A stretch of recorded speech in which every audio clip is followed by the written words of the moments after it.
Hello, আসসালামু আলাইকুম। আজকে হচ্ছে আমি দেখাবো জাস্ট এই একটা ম্যাথ। এই ম্যাথটা দেখানোর কারণ হচ্ছে এই একটা ম্যাথ নিয়ে অনেকেরই প্রবলেম, বিশেষ করে আমার হচ্ছে একটা ছাত্র ইন্ডিকেট করে দিছে যে এই ম্যাথটা সে বুঝতেছে না। প্লাস এই ম্যাথটাই হচ্ছে গত বছর অ্যাডমিশন টেস্টে এই ম্যাথটা সরাসরি আসছিল। ওকে, এটা মূলত হচ্ছে জ্যামিতির একটা ক্ষেত্রফল নির্ণয়ের অঙ্ক। সো ক্ষেত্রফল নির্ণয়ের ক্ষেত্রে আমাদের প্রথম যে কাজটা করা লাগবে, আমি বেসিক যে বিষয়গুলো বলে দেই।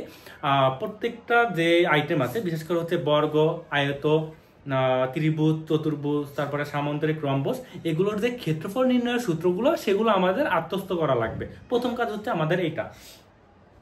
তারপরে হচ্ছে আমাদের এই সূত্রগুলো আমরা কিভাবে ইউজ করব সেটা আমাদের শিখতে হবে। হ্যাঁ, সো এখানে অনেকগুলো বিষয় মাথায় রাখতে হবে। সো আশা করি হচ্ছে আমাদের যে শীট আছে শীটে হচ্ছে ক্ষেত্রফল নির্ণয়ের যে সূত্রগুলো এগুলো ভালোভাবে দেওয়া আছে, বিশেষ করে হচ্ছে বর্গ, ত্রিভুজ, চতুর্ভুজ, আয়ত, রম্বস, এগুলোর ক্ষেত্রে আমি যদি বলি, ত্রিভুজের যেমন ক্ষেত্রফল নির্ণয়ের সূত্র হচ্ছে হাফ ইন্টু ভূমিগুণ উচ্চতা, চতুর্ভুজের হচ্ছে ভূমিগুণ উচ্চতা, ঠিক আছে। তারপরে রম্বসের হচ্ছে হাফ ইন্টু কর্ণদ্বয়ের যোগফল বা এরকম কিছু সামথিং। এটা হচ্ছে আমরা যখন ওই সূত্রগুলো দেখবো আমরা বুঝতে পারবো। আচ্ছা, এখন আমি সরাসরি হচ্ছে এই ম্যাথে চলে আসি। এখানে কি বলা হয়েছে বলতো? চিত্রে একটি চতুর্ভুজাকার মাঠের একটি কর্ণ 30 মিটার। সো আমি যদি হচ্ছে এটাকে লক করে দেই, ওকে। সো একটা চতুর্ভুজ আমি হচ্ছে এটাকে নামকরণ করে দিই।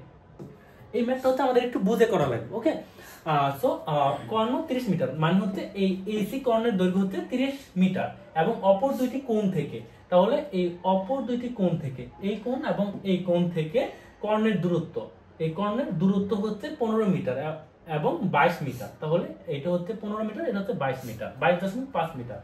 চতুর্ভুজাকার ক্ষেত্রের ক্ষেত্রফল নির্ণয় করো। তাহলে এই পুরোটার হচ্ছে ক্ষেত্রফল নির্ণয় করতে হবে। সো এখানে আমাদের অনেক কিছু হিংস দেওয়া হয়েছে। তো আমাদের এখন মেধা খাটিয়েও হচ্ছে এখানে যে তথ্যগুলো দেওয়া হয়েছে এই তথ্যগুলো ইউজ করে যেভাবে হোক ক্ষেত্রফল নির্ণয় করা লাগবে।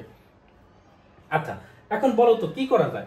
আচ্ছা, আমরা যদি হচ্ছে দেখো এই যে ত্রিভুজটা আছে এই ত্রিভুজটাকে আলাদা করে ফেলি। হ্যাঁ, এই ত্রিভুজটাকে আলাদা করে ফেলবো, এই ত্রিভুজটাকে আলাদা করে ফেলবো, মানে এই চতুর্ভুজটাকে আমরা দুই ভাগ করে দুইটাকে আলাদা করে ফেলবো। আলাদা করে হচ্ছে এই দুইটার ক্ষেত্রফল নির্ণয় করে হচ্ছে আমরা যোগ করে দিলে আমাদের চতুর্ভুজের ক্ষেত্রফল হয়ে যাবে। তাহলে আমি যদি আলাদা করে দেই, তাহলে দেখো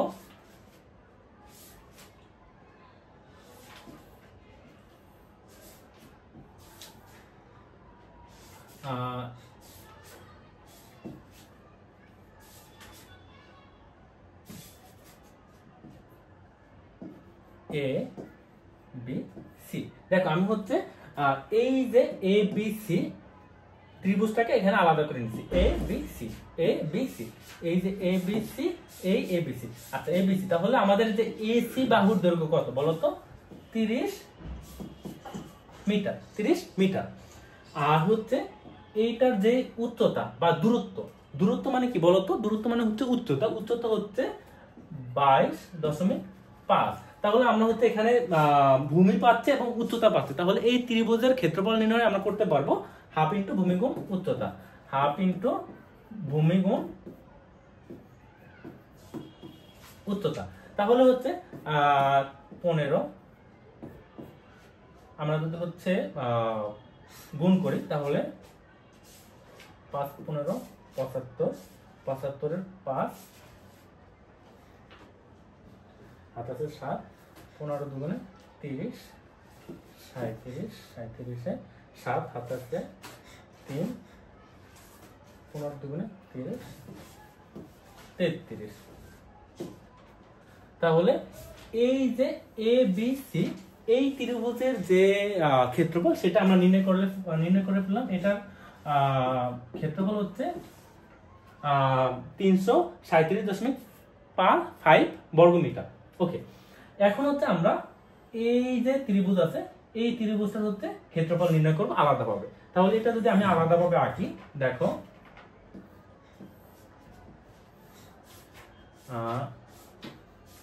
এ সি ডি, তাহলে এ সি ডি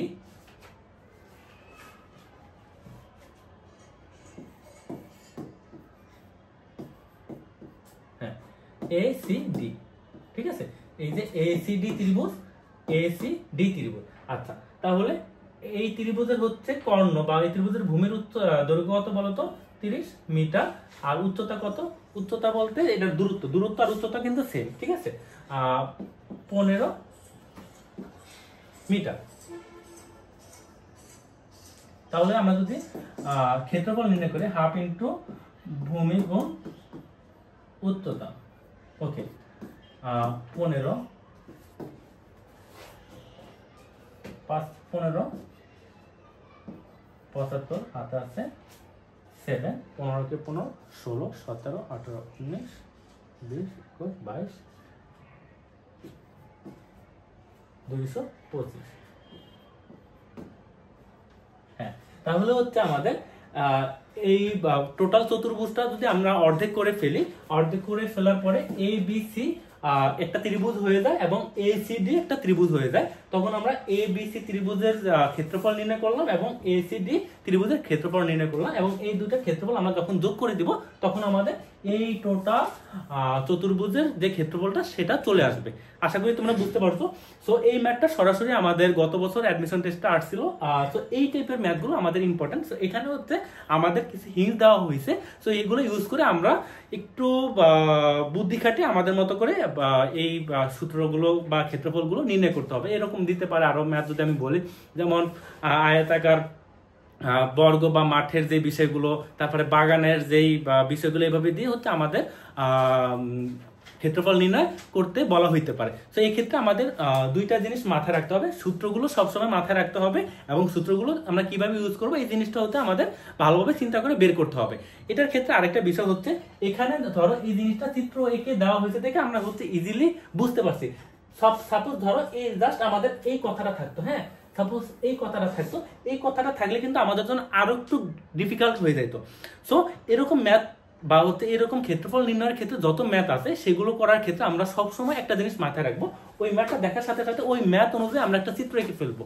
হ্যাঁ, ওই ম্যাথ মানে ওই ম্যাথের অনুযায়ী আমরা একটা চিত্র এঁকে ফেলবো খাতায় বা একটা জায়গায় রাফ করে চিত্র এঁকে, তারপরে যখন আমরা চিন্তা করবো তখন আমাদের জন্য মোর ইজিয়ার হবে বিষয়টা।